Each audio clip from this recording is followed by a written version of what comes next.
she just released the updated second version of Defending Beef, the Ecological and Nutritional Case for Meat. Welcome, Nicolette Niman. Actually, I heard a speech by Robert F. Kennedy Jr. in Michigan, and I was inspired by his talk to begin trying to work for environmental groups. And I began working for a National Wildlife Federation. And then I actually started working directly for the group that Robert F. Kennedy Jr. is in charge of, Waterkeeper, in New York. And he asked me to work specifically on the meat industry because a lot of what he was seeing around the world, and especially in the United States, was that the concentrated meat industry was causing a lot of pollution, but it was not really being addressed by any of the state or federal government agencies.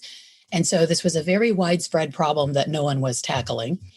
When we have these conversations where we always talk about eat less meat and eat better meat, and I said those things myself, 10 years ago, but I no longer believe it because what I've seen myself with my own eyes, as well as the research I've seen, is that if we are managing things from this holistic perspective and thinking about regeneration as the goal, animals are extremely valuable.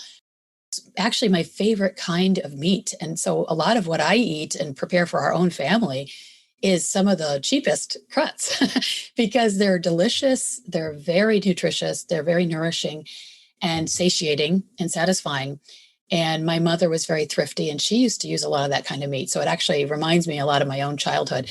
But I think there's a lot to say about affordability. And I think the most important thing is just to recognize it should not be a barrier trying to create regenerative agriculture because there's always a cost and there's always, things have to change in order for things to improve.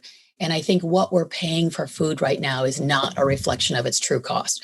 So we really need to, from a societal perspective, put more value on food that's well produced and then try to make that become the norm. And costs, of course, will come down over time as, if systems move in that direction. Carbon is just kind of a biomarker for soil health, for life and how healthy an ecosystem is. It's really not the end goal.